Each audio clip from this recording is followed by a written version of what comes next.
We have Troy Downing, the Montana Commissioner of Securities and Insurance and State Auditor, in the studio to talk about something that we have heard in the headlines recently, FTX. And that's the company that lost billions of dollars. Yes. So let's start kind of with the basics, because I know that has to do with cryptocurrency. What is cryptocurrency? Well, that's a good question. Cryptocurrency is basically a way, it's been pushed as an alternative currency that is mined by basically having computers going through a mathematical algorithm, and so that creates this scarcity.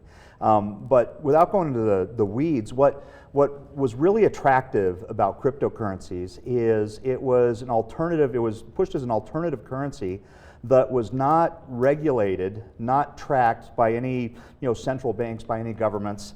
And it was still allowed you to do anonymous transactions. So that was the appeal to it, is having an anonymous transaction currency and not having it regulated. But the problem is that it's not regulated and it's an anonymous currency. So what we've seen grow out of that, there's obviously legitimate uses, but we've seen a lot of folks that are dealing in human trafficking and drugs, in ransomware attacks that use this because it's really easy to move money around that's not being tracked or regulated by anybody.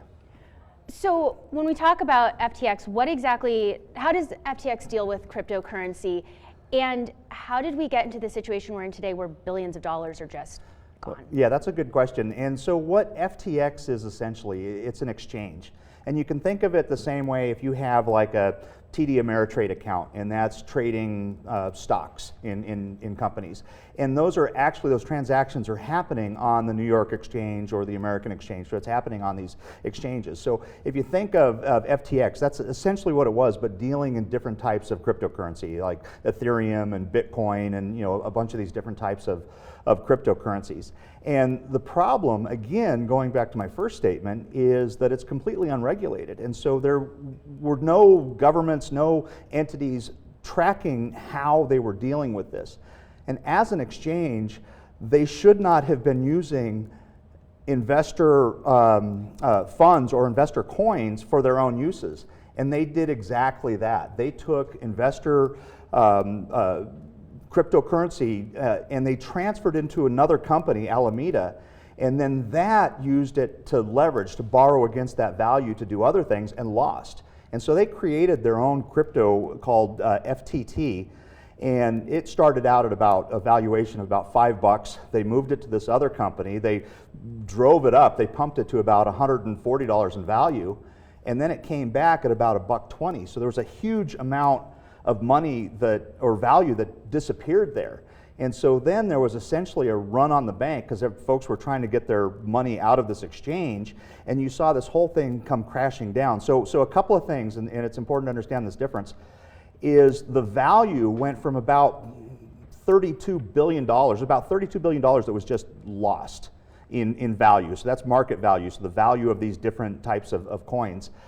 But once they had all of their assets together, they ended up with about $8 billion in debt. So $8 billion that they owe, and about $1 billion in assets. So they don't have the ability to pay their debts.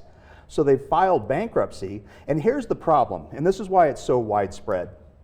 A lot of these other companies used FTX as their platform for doing these trades. So there's one called BlockFi, and about a year ago we levied a fine against BlockFi for failure to license, and so there's about a $900 million fine that was coming to the state of Montana. They paid about a third of that so far, and they had about $350 million plus or minus of their assets with FTX that now is in bankruptcy.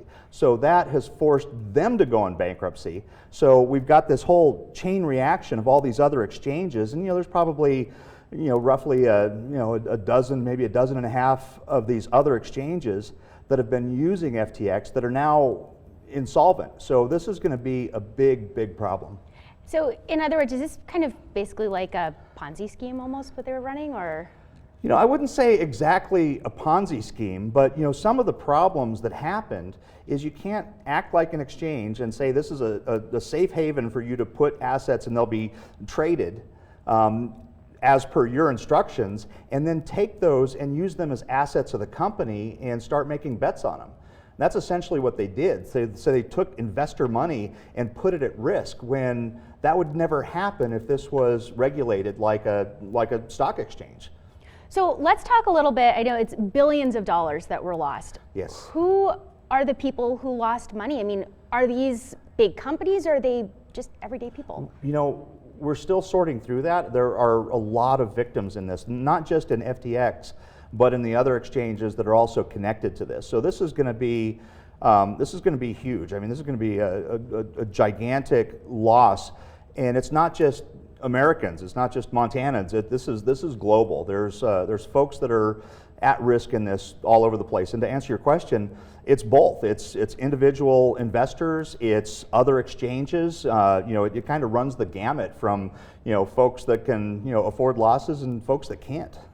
And speaking of those losses, I mean, can we get this money back? Is there any way? That's the tough part because it is in bankruptcy.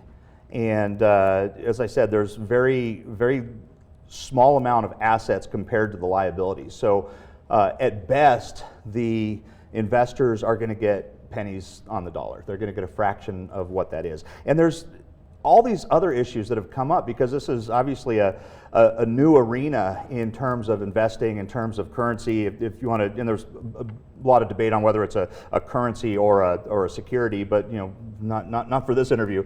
But so some of the problems that come up is like, let's say in bankruptcy court you had the equivalent of 2 Bitcoin.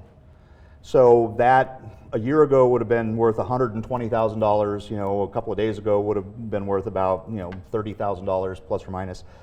So does the bankruptcy court, when they're giving you, say they have 10% of the invested dollars, does that mean 10% of the dollars and you're treating like a security, or 10% of 2 Bitcoin?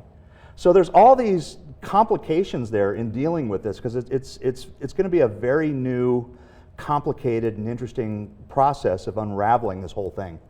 And so let's bring it back here to Montana. For Montanans that maybe invested and lost money in this, what can they do? What should they do? Well, the first thing, if you have questions or concerns, just call our office.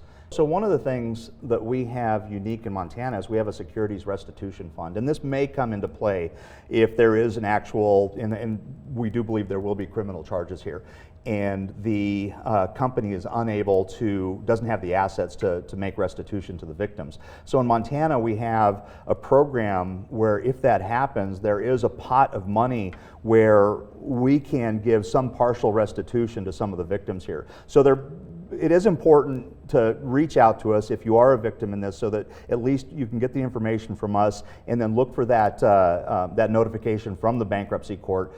Because this is going to be a big deal. There are Montana victims both in BlockFi, in FTX, and I'm sure there's going to be others that start to pop up here. So reach out to our office for information on that, and we'll walk you through it to the point that we can. And then for the future, because it sounds like these cryptocurrency investments, exchanges, these aren't going anywhere.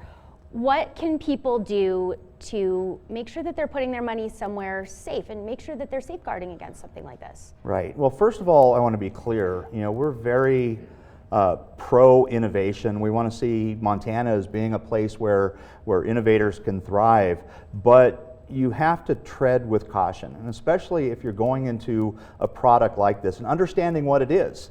Is it a currency? Is it a security? So are you treating this like exchanging dollars into Canadian dollars or euros, or is this an investment contract and you're buying something at one price expecting to sell it for another? And I think there's a lot of confusion on what that really is. And if you look at the volatility, even in Bitcoin, when you see, about a year ago it was about $60,000 a coin. A couple of days ago it was about $16,000 a coin. That's a 72%, 70-something percent loss.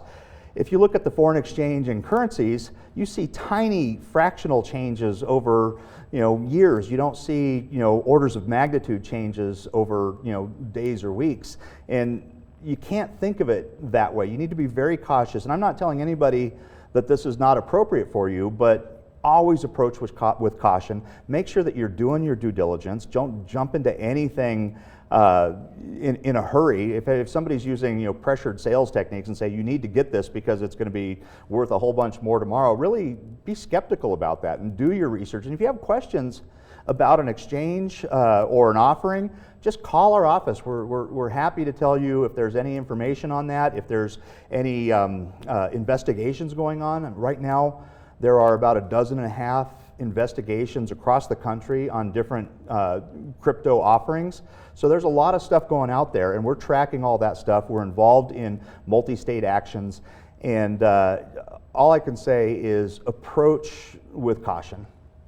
So it sounds like for those people out there who lost money, the best thing for them to do right now is to contact your office, get some more information. Yes. And yes, I would encourage them to do so, because a lot of times, even when folks think that all is lost, that we do have the Lynn Egan Memorial Restitution Fund, and there might be funds available for restitution, even if FTX or BlockFi or whatever the company was that you were harmed in is completely insolvent. There may still be some opportunity, so please give us a call. And it also gives us the information that we need to understand what the scope of the issue is, and you might bring new things to our attention that haven't come through other channels. So we really encourage people to reach out.